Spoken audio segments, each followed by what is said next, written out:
મહામૃત્યુંજય એ ઘરમાં રાખવાથી કદાપી અપમૃત્યુ થતું નથી. મહામૃત્યુંજય આ શિવનું કવચ છે. આવતીકાલે આઈ થિંક ગોમતી ચક્ર કે એવું કઈ છે જે લક્ષ્મીના વાસ માટે છે.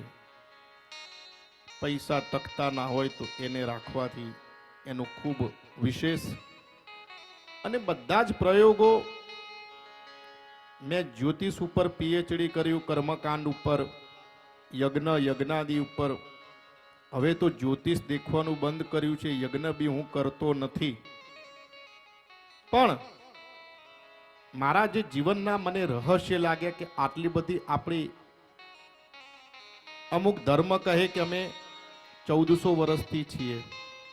આપણા વેદ ઉપનિષદ એ 96,08,53,123મું વર્ષ રનિંગ છે. વિચારો, આદિ અનાદિથી બાપ બાપ હોતા હે. આદિ અનાદિથી આ સનાતન ધર્મ છે. અને આ કોઈ ફેબ્રિકેટેડ સ્ટોરી નથી. સ્વિટ્ઝરલેન્ડ અને ફ્રાન્સ બે દેશ છે, કન્ટ્રી, એના સીમાડા ઉપર બંને દેશના વચ્ચે એક સન લેબોરેટરીનું બહુ મોટી ખોજ થઈ. કરોડો રૂપિયા એની અંદર ખર્ચ્યા, અબજો. 86 જેવી કન્ટ્રી ભેગી થઈ. એમને ન્યુટ્રોન, પ્રોટોન, ઇલેક્ટ્રોન, જ્યારે 100 મીટર જમીનમાં 27 કિલોમીટરની ટનલ બનાવીને જ્યારે દોડાવ્યા, નટરાજની મૂર્તિ થઈ. ઓસ્ટ્રિયન સાયન્ટિસ્ટ છે જેનું નામ છે કેપ્રા. ગૂગલ ઉપર સર્ચ કરજો, ડિટેલમાં પછી કહીશ. પહેલો દિવસ છે, ખાલી મહત્વ આપવાનું છે.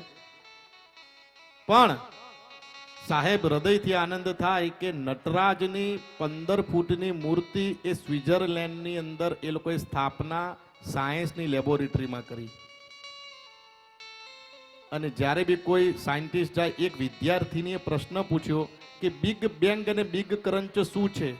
આ મહાવિસ્ફોટ અને મહાસંકોચન. સાયન્સ એવું કહે કે આખી પૃથ્વી બ્લેક હોલમાંથી ઉત્પન્ન થઈ અંતે બ્લેક હોલમાં સમાઈ જશે. એ બ્લેક હોલ જે છે ને એ શિવ છે. According to Rigveda, in the beginning there was neither existence nor non-existence. All the world was unmanifested energy. A energy જે છે શું છે? તો મહાદેવ.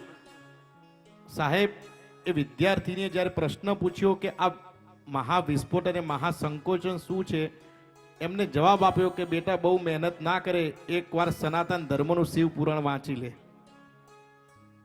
આ એ શિવ પુરાણ છે. બસ ફર્સ્ટ ડિઝર્વ ધ્યાન દી જાય.